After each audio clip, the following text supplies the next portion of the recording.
Hello everyone সকলোকে মই অন্য এটা ভিডিঅ'লৈ স্বাগতম জনালো আৰু আজি এটো লৈছো মাছৰ তৰকাৰী হয় আৰু এটো বনাইছিলো মই তিলেৰে আৰু আপোনালোকে তিলেৰে মাছ বনাই খাইনে মোক জনাবচোন প্ৰায় সংখ্যকে খাই বাৰু আৰু যি সকলে নাই খোৱা খাব এদিন আৰু খুবেই ভাল পাব আপোনালোকেও খাই আৰু এইফালে এতিয়া মই তেল দিছো পেনখনত মাছ ফ্ৰাই কৰি লম আৰু ইফালে মই তিল ভাজি ললো প্ৰথম তিল ভাজি লোৱাৰ পিছত মই পিহি লৈছো মানে মিক্সাৰ বাটিত পিহি ললো ধুনিয়াকৈ আৰু ইফালে আলু দুটাও মই বইল কৰি লৈছো ডাঙৰ আকাৰৰ আলু দুটা লৈছো আৰু আপোনালোকে জুখমতে ললেই হ'ল মই আলু আৰু তিলখিনি ভজা বা তিলখিনি গুৰি কৰাখিনি দেখুৱা নাই আৰু এইফালে ধুনিয়াকৈ মাছকিটা মই ফ্ৰাই কৰি লম দেখিছেনে এয়া ভাঙন মাছ লৈছো ভাঙন মাছৰ লগত বনাম আজি তিলৰ আৰু তিলৰ কাৱৈ মাছ হওক বা সৰু গৰৈ মাছ হওক হেবিলাকৰ লগতো ভাল লাগে তিলৰ লগত আৰু হেয়া ডাঙৰ মাছতকে এনে ধৰণৰ মাছবিলাক সৰু মাছবিলাক খাই বেছি সোৱাদ লাগে আৰু দেখিছেনে এনে ধৰণে মই পেনখনত দি দিছো মাছকিটা আৰু ইফালে লুটিয়াই দিম আৰু মাছ মই তেনে ধৰণে কেৰাহীত দিয়ে লুটিয়াই নাথাকো দে এটা সাইডে হিজাৰ পিছতহে মই লুটিয়াও আচলতে বেছিকে লুটি পুটি খুৱাই নাথাকো আৰু এটা ফালে হিজাৰ পিছতে অন্য ফালে হিজাও তো তেনে ধৰণে মই মাছটো ফ্ৰাই কৰো নহলে কেতিয়াবা ভাগি থকাৰো চান্স থাকে ন আৰু মাছ কিছুমানে ফ্ৰাই কৰিলে ভাগি যায় যে হেতু হৈছে তেলখিনি বেছিকৈ গৰম হ'বলৈ দিব লাগে কম মানে তেলটো যদি বেছি ভালকৈ গৰম নহয় তো তেতিয়া হলে মাছটো ভাগি যোৱাৰ চান্স থাকে আৰু লোকেল মাছবিলাক বাৰু পটককে ভাগি নাযায় মই তেনে ধৰণে পোৱা নাই বাৰু হয়তো চালানী মাছবিলাক সোনকালে ভাগি যায় ন আৰু বৰফত থাকে তো তেনেকুৱা হয় সাগৈ আৰু মই এই মাছকিটা ফ্ৰাই কৰা হৈয়ে গৈছে যিহেতু এতিয়া মই মাছকিটা কাঢ়ি লম ধুনিয়াকৈ আৰু কেটামানো আছে হেকিটাও বনাই লম মানে বেটাই সৰু মাছ নাখায় তো হি ডাঙৰ মাছ খায় তাৰ কাৰণে ডাঙৰ মাছ বনাম ডাঙৰ মাছৰ আৰু আপোনালোকে যদি নাই খোৱা এবাৰ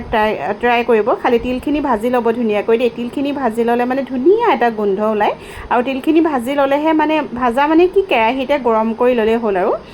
গৰম কৰি ল'লে মানে মিহি কৰিবলৈ ভাল হয় তো পটককে মানে পিহি যায় আৰু মানে গুৰি হৈ যায় আৰু যদি মিক্সাৰ বাটিও নাই তেতিয়া পটাটো পিহি ল'ব পাৰিব খালি তিলখিনি ধুনিয়াকৈ গৰম কৰি ল'লেই হ'ল আৰু এফালে বেটাৰ কাৰণেও মাছ এপিস বনাই লৈছো হিটো নেখায় যিহেতু সৰু মাছ মানে সৰু মাছো খাব কিন্তু কাইট থাকে ন বেছিকেটো হেতু কাৰণে আৰু হেতু কাৰণে বেটাৰ কাৰণে ডাঙৰ মাছ এডখৰো বনাই ললো আৰু এতিয়া হৈ গ'ল মাছ ফ্ৰাই কৰা আৰু এতিয়া মেইন বস্তুখিনি দিম আৰু এতিয়া আৰু এফালে শুকান জলকীয়া এটা দিছো আৰু এফালে পাঁচফোৰণ লগতে গোটা জিৰা দুটামানো দি দিছো দেখিছেনে আৰু এই পিয়াজ দিম পিয়াজটো হৰকে হলে ভালেই হয় মই অলপ ডাঙৰ পিয়াজে লৈছো ডাঙৰ পিয়াজ এটা মিহি মিহিকে খালি কুটি লৈছো মিহিকে কুটি ললে ধুনিয়া হয় আৰু এয়া দেখিছেনে এনে ধৰণে মিহিকে কুটি লৈছো আৰু ইয়াতে সোৱাদ অনুযায়ী নিমখ আৰু হালধি দিম বাৰু দেখিছেনে মিহিকে কুটি লোৱা দিছো আৰু কেঁচা জলকীয়া দিব পাৰে কেঁচা জলকীয়া আপোনালোকে জ্বলাৰ অনুযায়ী দিব আৰু আপোনালোকে কিমান জ্বলা খায় তেনে ধৰণে মই মাজে মাজে ফালি দি দিছো আৰু এইকেইটা জলকীয়া বেছি জালো নাই তো তথা এনে ধৰণে দি দিছো দেখিছেনে এয়া অকমান হিজিবলৈ দিম অকমান হিজাৰ পিছতে যি বইল কৰিছিলো আলু দিম আলুখিনি অলপ ভজাৰ পিছতহে তিলখিনি দিব লাগে তো চাই থাকিলে গম পাব এতিয়া মই হালধি দিছো ৰং অনুযায়ী যেটো মানে ৰঙৰ অনুযায়ী মই এটা জুখত দিছো আৰু আপোনালোকে তেনেকে দিলেই হ'ল আৰু হালধি আৰু নিমখ দিবলৈতো শিকাব নালাগে ন তো মইনো কেনেকৈ বনাইছিলো আচলতে হেতুহে দেখুৱাইছো সকলোৰে প্ৰসেসবিলাক বেলেগ বেলেগ ন আৰু এয়াতে দিছো মই বইল কৰি লোৱা এয়া আলুখিনি মই ভাঙি লৈছো দেই আলুখিনি ধুনিয়াকৈ ভাঙি ললো মই ভাঙি লোৱাৰ পিছত এয়া দিছো দেখিছেনে আলুৱে আৰু পিয়াজে এতিয়া ধুনিয়াকৈ অকমান দেৰি ভাজি লম অকমান দেৰি ধুনিয়াকৈ ভাজিলো লোৱাৰ পিছতহে মই তো দিম তিলখিনি দিম আগতীয়াকৈ তিলখিনি দিলে বেয়া হ'ব তো আলুখিনি ধুনিয়াকৈ মই মিলাই ভাজি লৈছো দেখিছেনে এনে ধৰণেৰে আৰু জুইটো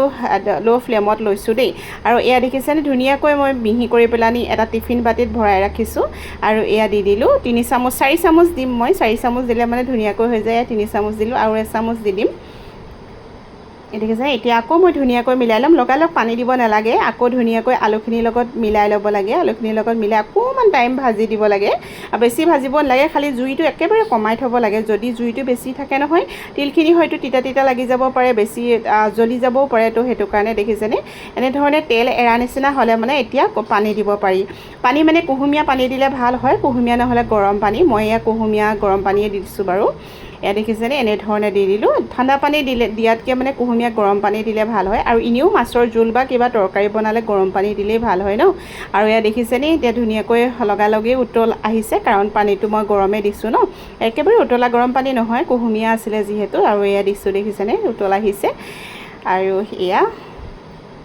বহুত সোৱাদ লগা হয়, মইতো বহুত ভাল পাওঁ। আৰু ডিমৰ কাৰী বনাইও খাব পাৰে, তিল ডিম এনেধৰণেও খায়, তেনেধৰণে আমিও খাওঁ। আৰু এতিয়া সোৱাদ অনুযায়ী নিমখ দি দিলোঁ দেই, সোৱাদ অনুযায়ী নিমখ এতিয়াহে দিছোঁ, আগতে দিয়া নাইকিয়া নিমখ। আৰু এতিয়া পানী দিয়াৰ পিছতে মানে নিমখটো এনেধৰণে দি দিছোঁ, দেখিছেনে। আৰু এয়া এতিয়া মাছ দি দিম ইয়াত। আৰু যিহেতু এইখিনি উতল আহিলে ধুনীয়াকৈ, আৰু এতিয়া মাছ দি দিছোঁ। মাছ দিয়াৰ পিছতো যিহেতু উতল আহিব লাগিব, আৰু ধুনীয়াকৈ উতল আহিবলৈ দিম। আৰু সেয়া এনেধৰণে মাছ দি দিছোঁ, যিহেতু সৰু মাছ দিছোঁ। এয়া হৈ গ'ল, দেখিছেনে। এতিয়া উতল আহিলে আৰু হৈ যাব, বেছি একো টান নহয়, একেবাৰে সহজে ধুনীয়াকৈ সোনকালে হৈ যায়। আৰু এইফালে এতিয়া কেৰাহীত এইফালে মাছ উতলি আছে দেই, আৰু এইফালে মই একদম ওপৰলৈ আহিলোঁ ধনিয়া আনিবলৈ বুলি। আৰু এইবাৰ ধনিয়াখিনি মানে মোৰ একদম বহুত বৰষুণে একদম খুন্দি পেলালে দেই, তথাপিতো হৈছে, আৰু এটা ধুনীয়াকৈ হৈ আছে, এইটোৰ পৰা খাই আছোঁ এতিয়া। আৰু ইয়াৰ পৰা ধনিয়া লৈ লৈছোঁ, আৰু এতিয়া ধনিয়া ধুই কৰি ধুনীয়াকৈ কুটি পেলানি একদম এতিয়া দি দিম, আৰু গৰম ভাতৰ লগত খামহে দেই। তো আপোনালোকেও যদি এনেধৰণে জুতি নাই লোৱা, এদিন জুতি লৈ চাব, আৰু কেনেকুৱা পালে মোক জনাব। আৰু মই কিন্তু বিৰাটেই ভাল পাওঁ, বিৰাটেই সোৱাদ পাওঁ, ডিমৰ লগতো ভাল পাওঁ, মাছৰ লগতো ভাল পাওঁ। তো আজিলৈ আহোঁ, ভাল পালে লাইক কমেণ্ট শ্বেয়াৰ, আৰু লগতে ছাবস্ক্ৰাইব কৰিবলৈ নাপাহৰিব। এতিয়ালৈ আহোঁ, বাই বাই।